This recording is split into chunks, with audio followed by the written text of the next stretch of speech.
आमचा जागर दीप। नमस्कार श्रोताओं, साहित्य जागर के जागर दीप श्राव्य दिवाली संस्करण के दीपकथी श्रृंखला की आज की अंतिम कड़ी में मैं नवीना परंडवाल आप सभी का तहे दिल से स्वागत करती हूँ। किसी भी स्थान पर जब बाढ़ सदृश परिस्थिति निर्माण होती है तो उसका भौतिक साधन सामग्री पर ही नहीं बल्कि जनजीवन पर भी गहरा असर होता है। इसके अलावा जीवित हानि तो होती है और प्राणी पंछियों पर भी उसका गहरा असर होता है, लेकिन किसी के व्यक्तिगत जीवन पर उसका क्या असर होता है, कभी सोचा है? व्यक्ति हताशा, निराशा, अकेलापन महसूस करता है।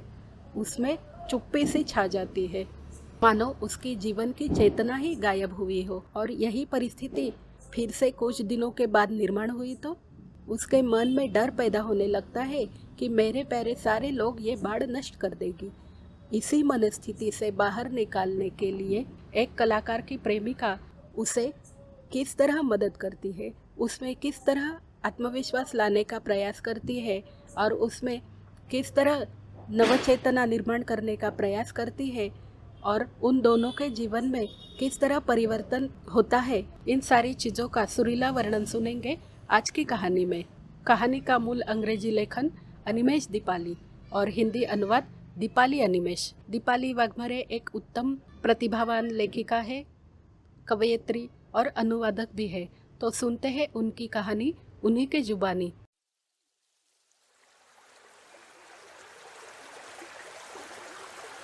नदी ठहरने आई है। केदार एक ऐसा व्यक्ति था जो बस खामोशी में जीना जानता था। उसका घर कम और नदी का विस्तार ज्यादा लगता, जैसे वो भी उसी किनारे का हिस्सा हो गया हो।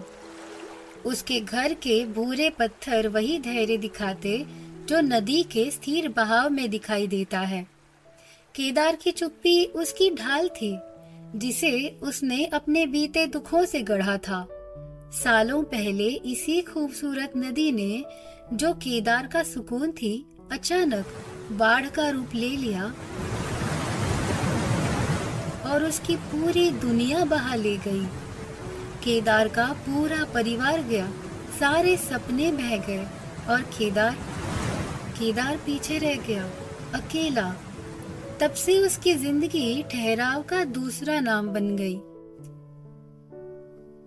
वो दिन रात संगमरमर में देवताओं की मूर्तियां बनाता और उनमें उस स्थिरता को खोजता जिसे पानी भी मिटा ना सके। वो खुद को दुख का वाहक मान चुका था, जैसे किसी को छू लेने भर से ही उसे अपनी सजा दे बैठेगा। लेकिन एक दिन केदार की वो ठहरी हुई लय टूट गई। बरसात के मौसम की एक सुबह, मिट्टी की गीली खुशबू से सराबोर, पत्तों की सरसराहट के बीच बारिश की झिरमिर लय में केदार को घुंघरुओं की आवाज सुनाई दी। उसने देखा और वो देखता ही रह गया। नदी के किनारे तूफान के बीच वो थी आद्या।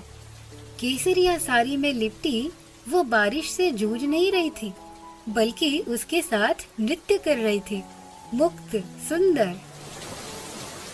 केदार, जो अब तक पत्थर बना हुआ था, धीरे धीरे पिघलने लगा। उसकी खुद की बनाई हर दीवार ढहने लगी। वो प्रेम की लहर में कब बहने लगा, उसे खुद पता न चला। वे दोनों शब्दों से ज्यादा संकेतों में बातें करते। वो रोज एक खूबसूरत सा पत्थर उठाकर उसके द्वार पर रखती और वो उसके लिए अदरक वाली चाय रख देता। दोनों भी धीरे धीरे एक दूसरे को समझने लगे।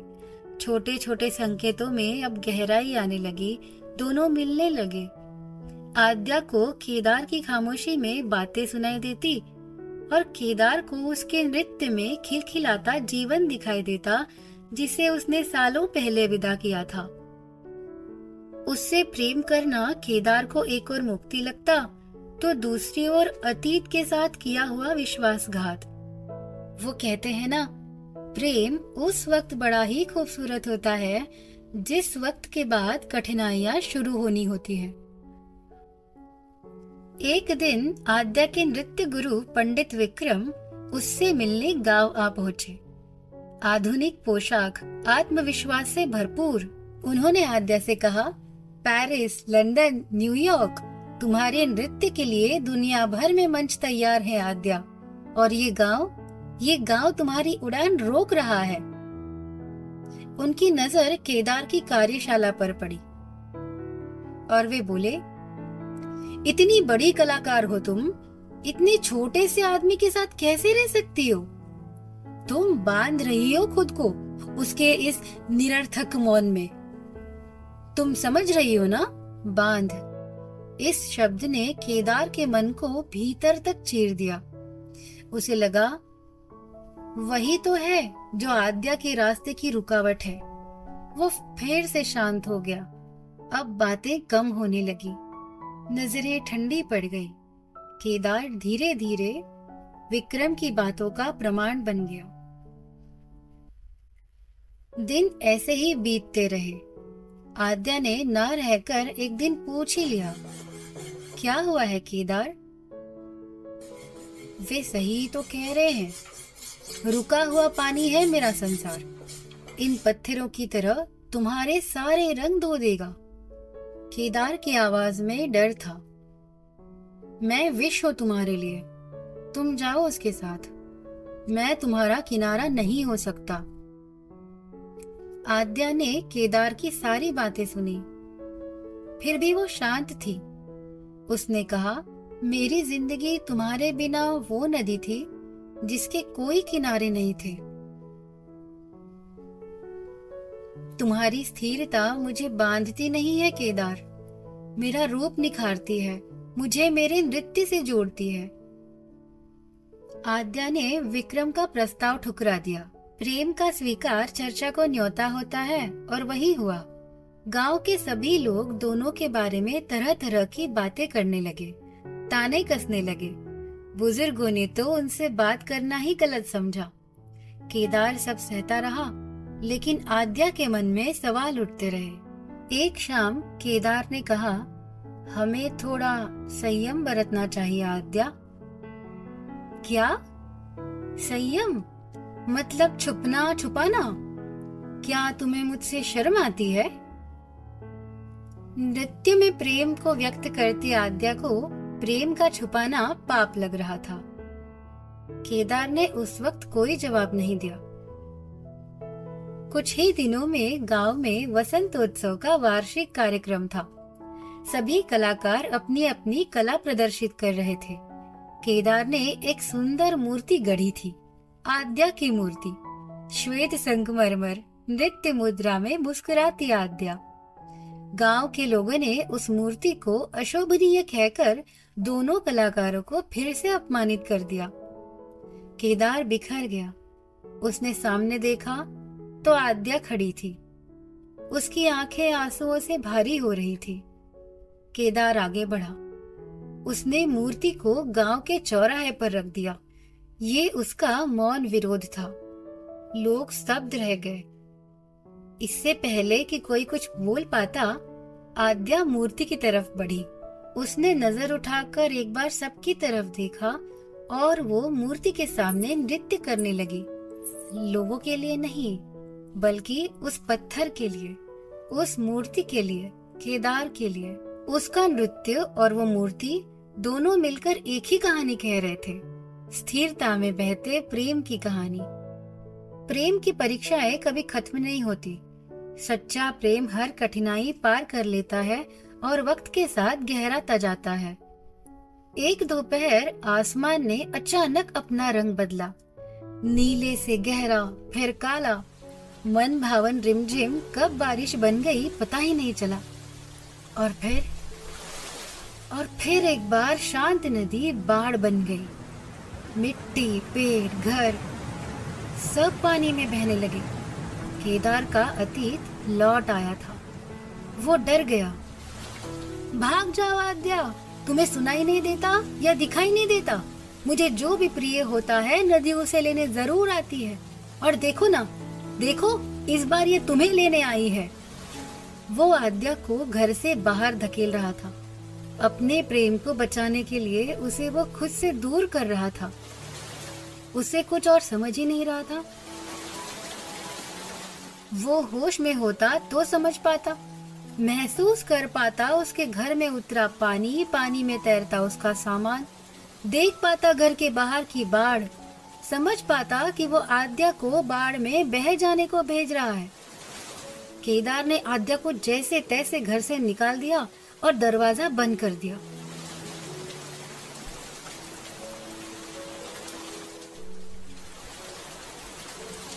आद्या के पांव वहीं रुक गए।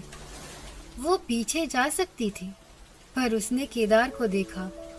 वही डर, चिंता, निराशा और डर के कारण भीतर तक घायल मासूम बच्चा। वो घर की सीढ़ियों पर बैठी रही, तूफान को झेलती, बारिश में भीगती प्रतीक्षा करती रही। कई घंटों बाद जब सब शांत हुआ, तब वो उठी और केदार को ढूंढती उसकी कार्यशाला में जा पहुंची। आद्या को देखते ही केदार की आंखें बहने लगी। वो सिसक रहा था। उसने सब कह दिया। वर्षों का अपराध बोझ, अपनों का खोना, अकेलापन, और वो सब सुनती रही। आद्या ने कागज उठाया। एक हाथ में केदार के हाथ को थामकर दूसरे हाथ से लिखने लगी। केदार पढ़ता रहा। केदार, तुम हमेशा पत्थरों की भाषा बोलते आए और मैं तुम्हारी चुप्पी के पीछे बहती नदी को सुनती आई। जब तुमने अपने दुखों से दीवारें खड़ी की, जब तुम्हारी नजरें दिन के उजाले से मुंह मोड़कर शाम की तन्हाई बन गई, तब भी मैंने संगमरमर के भीतर तुम्हारी नब्ज महसूस की। तुम्हारी कहानी मुझ तक उन शब्दों से नहीं पहुंची जो तुमने कहे, बल्कि उन शब्दों से पहुंची जो तुमने हवा में तराशे, मेरी अनुपस्थिति में उकेरे, हिचकिचाहट में गढ़े। अब मैं समझ चुके हूँ कि तुम मुझसे नहीं भाग रहे थे। तुम उस बाढ़ से भाग रहे थे जो तुम्हारे भीतर रहती है। मैं कभी भी डूबने से नहीं डरती थी। मैं तो इस बात से डरती थी कि तुम मुझे कभी अंदर आने ही नहीं दोगे। तुम खुद को विष बताते रहे और मैं तुम्हारे कांपते हाथों से उसे पीती रही, विद्रोह में नहीं, भक्ति में, क्योंकि मैं जानती थी कि तुम्हारा दुख वो रस है जो समय के साथ गहराता गया, बिल्कुल वैसे जैसे प्राचीन मंदिर की दीवारों में धूप का रंग बैठ जाता है। तुमने खामोशी को अपना सुरक्षा कवच तो बना लिया, पर मेरे लिए तो वो आमंत्रण था तुम्हारे पास बैठने का, तब तक जब तक तुम अपनी ही सांसों के संगीत को याद न कर लो। मैं कभी तुम्हारे बिना बहने के लिए बनी ही नहीं थी। हाँ, मैं धारा हो सकती हूँ, पर बंधन के बिना मैं अराजकता बन जाती हूँ। तुम कभी भी मेरे लिए रुकावट नहीं थे। मेरा नृत्य तुम्हारे कारण संवरता गया। मैंने देखा है तुम्हारे भीतर पनपता तूफान, बाढ़, अपराध बोध, कितनी ही कड़वी यादें। तुम्हें लगा कि नदी मुझे भी ले जाएगी। वो नदी, वो बेकाबू सैलाब चला गया है केदार, और मैं तो तुम्हारे सामने बैठी हूँ, तुम्हारे साथ। तुम छुपाते रहे खुद को पत्थरों में, दुख में, खामोशी में, और मैं देखती रही उन पत्थरों से बनी खूबसूरत मूर्तियाँ, सुनती रही वो शांत संगीत, महसूस करती रही वो पीड़ा जिसने मुझे छोटी छोटी खुशियाँ बटोरना सिखाया, उन्हें संभाल कर रखना सिखाया। तुम वो व्यक्ति नहीं हो जो अपने प्रियजनों को मिटा देता है। एक बार तुमने मेरे रूप को संगमरमर में गढ़ा था, अब की बार मैं हाथ बढ़ा रही हूँ। तुम्हें बताना चाहती हूँ कि मैं वो नदी नहीं हूँ जो सब कुछ बहा ले जाती है। मैं ठहरने आई हूँ हमेशा के लिए। केदार ने उसके आखिरी शब्द पढ़े। आद्या का एक एक शब्द उसके दर्द को अर्थ दे रहा था। उसका दुख उसकी ताकत बन रहा था। उसकी शांति अब कोई खालीपन नहीं थी, बल्कि उसके प्रेम की गहराई थी। उसने अपनी आंखें बंद की। उसके भीतर का तूफान अब थम चुका था। बाहर नदी शांति से बह रही थी, जैसे उसने अपना घर पा लिया हो। और पत्थर पहली बार भीगकर मुस्कुरा रहा था। प्रेम अपने अंतिम रूप में ठहराव ही तो होता है।